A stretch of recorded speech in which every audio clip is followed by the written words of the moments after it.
27 नवंबर की मॉर्निंग सुधाकर रेड्डी की फैमिली को उनकी वाइफ स्वाति का एक अर्जेंट कॉल आता है। फोन पर स्वाति बहुत ज़्यादा घबराई हुई साउंड कर रही थी।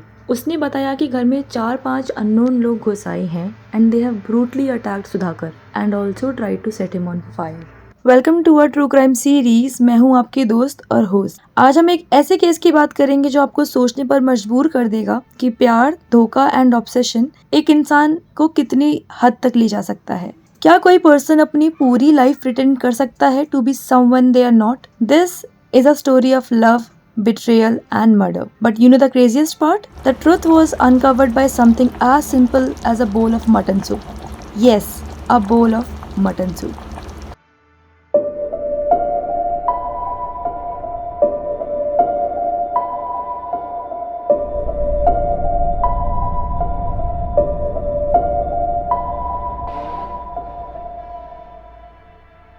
सुधाकर का भाई जल्दी ही वहां पहुंचता है और सुधाकर को हैदराबाद के एक प्राइवेट हॉस्पिटल ले जाया जाता है। अगले ही दिन 28 नवंबर को सुधाकर का भाई पुलिस में कंप्लेन कराता है अबाउट दिस इंसिडेंट। हॉस्पिटल में सुधाकर का ट्रीटमेंट शुरू हो जाता है। डॉक्टर स्वाति को इन्फॉर्म करते हैं कि Sudhakar is out of danger now, लेकिन उसका फेस बुरी तरह बर्न होने की वजह से बैडली डैमेज हो गया है, इसलिए उसको प्लास्टिक सर्जरी की जरूरत पड़ेगी। ट्रीटमेंट में ऑलमोस्ट 5 लाख रुपए लगने थे, लेकिन क्योंकि सुधाकर एक बिजनेसमैन था तो स्वाति को पैसे अरेंज करने में ज्यादा दिक्कत नहीं होती है। कुछ ही टाइम में सुधाकर की सर्जरी सक्सेसफुली हो जाती है और अब उसके घर वाले उससे मिलने आते हैं for the first time after the surgery. उसका पूरा फेस बैंडेजेस में कवर्ड था। सुधाकर की माँ अपने बेटे को इस हालत में देखकर रोने लगती हैं एंड काफी परेशान हो जाती है, लेकिन जब वो सुधाकर से बात करती हैं तो उन्हें उसकी आवाज में कुछ अलग लगता है। पहले तो वो सोचती हैं कि शायद इंजरीज और ट्रीटमेंट के बाद सुधाकर की आवाज बदल गई है, लेकिन ये सिर्फ आवाज तक सीमित नहीं रहता। धीरे धीरे सुधाकर के फैमिली मेंबर्स को उसके बिहेवियर और हैबिट्स में काफी चेंजेस दिखने लगते हैं। उसका चाल ढाल,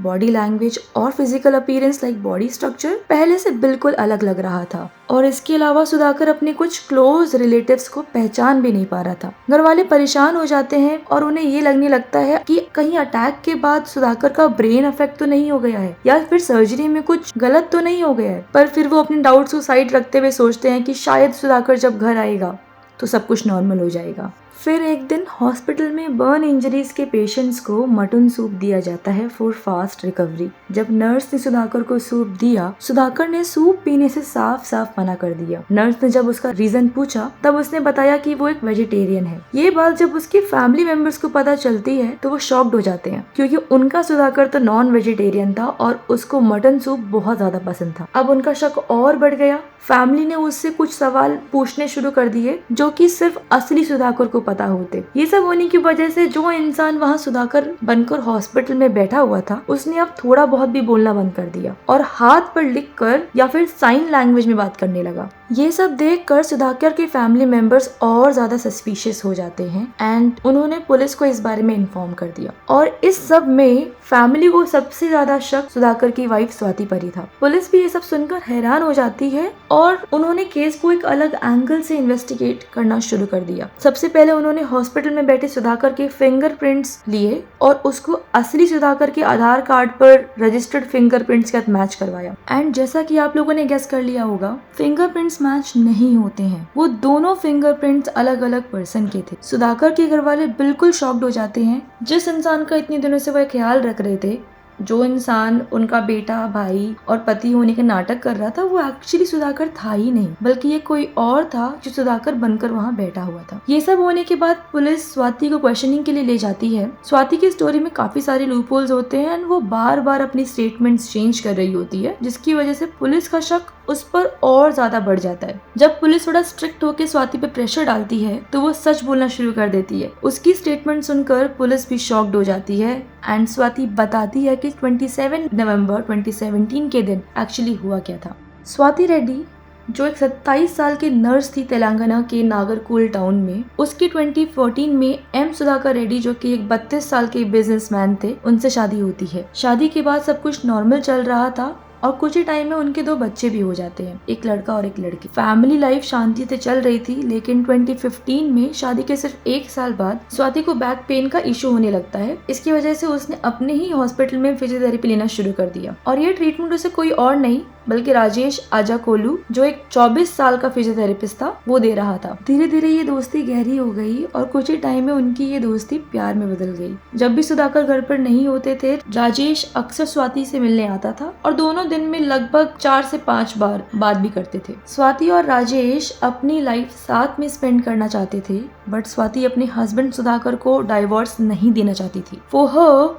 it wasn't just about love. She also wanted to get Sudhakar's property to secure her future. इसलिए स्वाति और राजेश ने सुधाकर को अपने रास्ते से हटाने के लिए एक ट्विस्टेड प्लान प्लॉट करना शुरू कर दिया। 2014 में एक एक्शन थ्रिलर मूवी आई थी येवाडू। ये मूवी खुद एक हॉलीवुड की फेस ऑफ मूवी से इंस्पायर्ड थी। इसमें अल्लू अर्जुन के कैरेक्टर सत्या पर एक ब्रूटल अटैक होता है। अटैक की वजह से सत्या का फेस खराब हो जाता है, जिसकी वजह से एक प्लास्टिक सर्जन ने सत्या को अपने मरे हुए बेटे का फेस दे दिया था। इस मूवी को देखकर स्वाति के दिमाग में एक ट्विस्टेड आइडिया आता है अपने हस्बैंड सुधाकर को मारने के लिए। स्वाति मूवी से इंस्पायर्ड होके प्लान बनाती है कि वो और राजेश पहले सुधाकर को मिलकर मारेंगे और उसके बाद राजेश को प्लास्टिक सर्जरी के थ्रू सुधाकर का फेस देकर राजेश रियल लाइफ में सुधाकर को रिप्लेस कर देगा। मर्डर के एक वीक पहले सुधाकर की कजिन ने स्वाति और राजेश को कार में साथ में देख लिया था, जो कि उसने सुधाकर को बता दिया। सुधाकर की कन्फ्रंट करने के बाद से ही स्वाति एंड सुधाकर के बीच बहुत ज्यादा फाइट्स होने लगी एंड इन फाइट से परेशान होकर स्वाति बिकेम सो श्योर कि अब उसे सुधाकर को अपने रास्ते से हटाना था। सो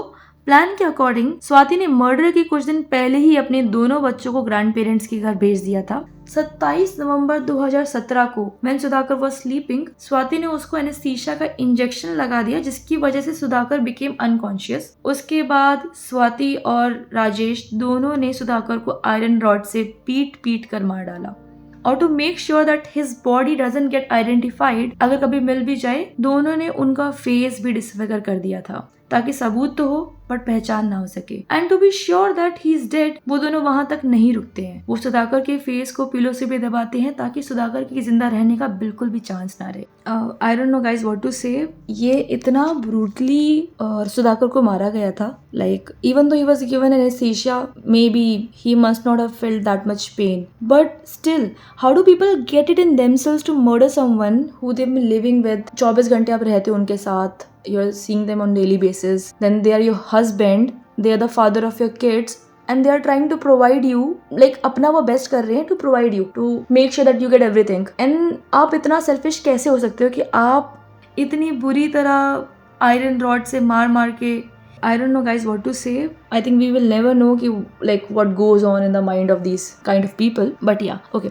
मारने के बाद वो दोनों सुधाकर की बॉडी को बेडशीट में रैप करके दूर एक जंगल में ले जाते हैं और वहाँ उनकी बॉडी पर पेट्रोल डालकर आग लगा देते हैं। After the body is partially burnt, they bury it in the ground. अब वो वापस घर आए और उन्हें प्लानिंग का सेकंड स्टेज करना था। इसमें स्वाति ने राजेश के फेस और बॉडी के कुछ पार्ट्स पर थोड़ा पेट्रोल स्प्रे करके उसे आग लगा दी ताकि उसका फेस इतना ही जले जिससे कि प्लास्टिक सर्जरी पॉसिबल हो सके। जब राजेश का फेस इतना जल गया कि उसको आइडेंटिफाई करना मुश्किल हो जाए, तब स्वाति ने शोर मचाना शुरू कर दिया। उसने सुधाकर की फैमिली को कॉल करके बताया कि घर में 4 अनजान लोग घुस आए हैं और उन्होंने सुधाकर को बहुत ज्यादा मारा पीटा है और उस पर पेट्रोल डालकर उसको आग लगा दी है। इसके बाद की स्टोरी तो आपको पता ही है कि कैसे राजेश और स्वाति का झूठ एक मटन सूप की वजह से पकड़ा गया। ये केस हमें ये शो करता है कि कभी कभी लाइफ की छोटी सी चीज जैसे कि एक सूप इतना बड़ा सच खोल सकती है। स्वाति को 10 दिसंबर 2017 में अरेस्ट कर लिया गया था। उसने पुलिस को बताया कि सुधाकर की डेड बॉडी कहाँ बरिड थी और पुलिस ने क्राइम सीन से बॉडी को रिकवर कर लिया था। राजेश जब पूरी तरह रिकवर हुआ तब पुलिस ने उसे भी अरेस्ट कर लिया। अरेस्ट होने पर राजेश ने बताया कि he never wanted to murder Sudhakar. उसने तो स्वाति को कहीं भाग कर एक नई लाइफ स्टार्ट करने के लिए बोला था, बट वो स्वाति ही थी जिसका कहना था कि अगर वो भाग गई तो उसके पेरेंट्स शॉक से मर जाएंगे। आफ्टर ऑल दिस स्वाति के पेरेंट्स ने उसको डिसोन कर दिया एंड दे ऑल्सो अपील्ड कि स्वाति को फांसी की सजा होनी चाहिए। अभी राजेश और स्वाति दोनों साथ हैं लेकिन अलग अलग जेल में अपनी सजा काट रहे हैं। Swati was granted bail in July 2018, but क्योंकि उसको कोई लेने नहीं आया so she was shifted to the state home. As she did not appear for the adjournments in the Nagarkul district court as a part of the trial of the case, जज ने उसके नाम पर non-bailable warrant issue कर दिया था and जिसकी वजह से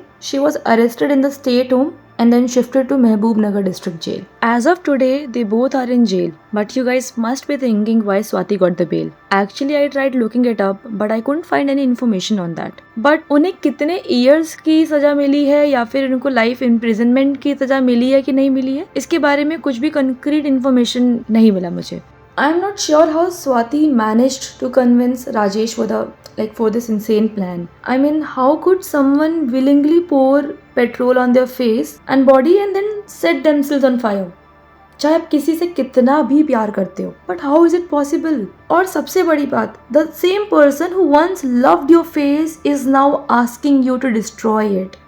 कोई ऐसे इंसान को ट्रस्ट भी कैसे कर सकता है? This shows the level of manipulation and emotional exploitation involved in this case. Let's say कि वो दोनों ये प्लान सक्सेसफुली पुल ऑफ भी कर लेते, बट क्या पूरी लाइफ प्रिटेंड करना इजी होता? इवन अगर प्लास्टिक सर्जरी से फेस चेंज हो भी जाता, but what about voice, body language, behaviour, body structure? आज नहीं तो कल ये सच बाहर आना ही था. And I am not sure कि इन्होंने ऐसा प्लान सोचा भी कैसे, क्योंकि ये दोनों ही मेडिकल बैकग्राउंड से थे. How could they even think that they would be able to pull it off? I don't know. Like okay, anyways, Swati and Rajesh का ये प्लान एक पुअरली एग्जीक्यूटेड थ्रिलर प्लान था एंड ये दोनों मूवी से इतना ज्यादा इंस्पायर हो गए कि they actually thought that this dramatic face swap murder would actually work. Clearly ये दोनों भूल गए थे कि ये एक मूवी नहीं है बल्कि रियल लाइफ है. And the way they got caught, oh my god, कितनी अजीब बात है ना, that they went to such great lengths to rewrite their reality, but in the end,